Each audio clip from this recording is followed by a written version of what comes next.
കുറേയധികം നാളായി വായിക്കണമെന്ന് കരുതിയ ഒരു ബുക്കാണ് റാം കെയർ ഓഫ് ആനന്ദി.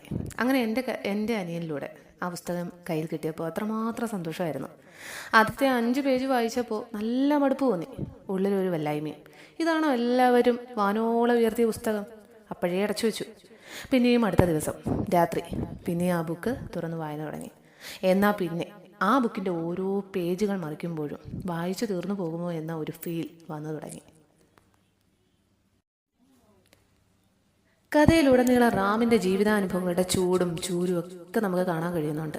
റാമിനൊപ്പം ചെന്നൈ ഒന്ന് കറങ്ങി കണ്ടതിൻ്റെ ഫീൽ തരാൻ എഴുത്തുകാരന് നന്നായിട്ട് കഴിയുന്നുണ്ട്. ട്രെയിനിൽ വെച്ച് കാണുന്ന മല്ലി എന്ന ആ ട്രാൻസ്ജെൻഡർ കഥാപാത്രം ആദ്യം നമ്മളിത് അങ്ങേറ്റം ദേഷ്യം ഉളവാക്കും. എങ്കിലും കഥ വായിച്ചിറങ്ങുമ്പോൾ ഒരു വിങ്ങലോടെ അല്ലാതെ മല്ലിയെ ഓർക്കാൻ കഴിയില്ല എന്നത് മറ്റൊരു വസ്തുതയാണ്. പിന്നെ പാട്ടി, വെട്രി, രേഷ്മ, കിരൺ എന്ന് തുടങ്ങി അതിൽ ഓരോ കഥാപാത്രങ്ങൾ നമ്മളോട് കൂടെ ഈ അടുത്ത ഇടപഴകുന്ന പോലെ നമുക്ക് തോന്നും. അതായത് ഒരു സിനിമ കണ്ട പോലെ നമുക്ക് തോന്നൂ എന്നർത്ഥം. നമ്മോടൊപ്പം ഉള്ള പോലെ, നമ്മളും അവരോടൊപ്പം ഉള്ള പോലെ. ഒരു കഥ വായിക്കുന്ന ഫീലിനപ്പുറം ഒരു കഥയിലൂടെ ഒരു സിനിമ കാണുന്നു എന്നത് നമുക്ക് അതിൽ നിന്നും കിട്ടുന്നു. പിന്നെ പ്രണയം, അത് ആനന്ദി ഉള്ളിലൊളിപ്പിച്ച് വെച്ച് ഉള്ളിലെരിയുന്ന കനലിൻ്റെ വെളിച്ചം തേടി പോകുന്ന ഒരു നായികയായിട്ട് നമുക്കതിനെ ആനന്ദിയെ കാണാനായിട്ട് കഴിയും.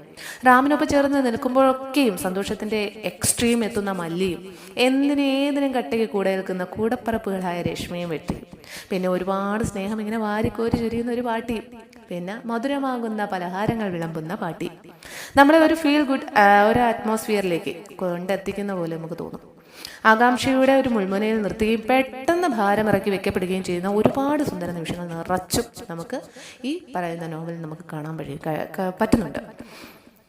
അതുപോലെ തന്നെ നമുക്ക് ഒരൊറ്റ വിങ്ങലോടെയാണ്, അതിലേറെ പ്രതീക്ഷയോടെ മടക്കി വയ്ക്കാൻ തുടങ്ങുമ്പോഴും, ആ ഒരു നോവൽ മടക്കി വയ്ക്കാൻ നമുക്ക് തുടങ്ങുമ്പോഴും അവരോടൊപ്പം ചെന്നൈയിലെ തെരുവോരങ്ങളിലെല്ലാം തന്നെ നമ്മളൊരു യാത്ര ചെയ്ത എന്നിട്ട് വീട്ടിൽ വന്ന് മടങ്ങിയെത്തിയ ഒരു ഫീലാണ്. ഇപ്പോൾ എന്താ പറയുന്നത്, എൻ്റെ കയ്യിൽ ഈ ഒരു ബുക്ക് ഇരിക്കുമ്പോൾ തന്നെ അത് പിന്നെയും വായിക്കണമെന്നൊരു ഫീല് നമുക്ക് ഉണ്ടാക്കി തരുന്നു. അത് എന്തുകൊണ്ടോ അത് ആ ഒരു എഴുത്തുകാരന് കഴിയുന്നു എന്നതിലാണ് വലിയൊരു കാര്യം. ഒരുപാട് സ്നേഹം ഇങ്ങനെ ഒരു കഥ ഇത്രയും മനോഹരമായിട്ട് എഴുതാൻ കഴിഞ്ഞതിന്, രാമിനെ ആനന്ദിയെ പരിചയപ്പെടുത്തി തന്നതിന്, മല്ലിയെ പോലുള്ളവരുടെ എല്ലാ അവരോടുള്ള കാഴ്ചപ്പാട് പലരിലും അല്പമെങ്കിലും മാറുവാൻ ഈ ഒരു നോവൽ സഹായകമാവട്ടെ എന്ന് കരുതുന്നു.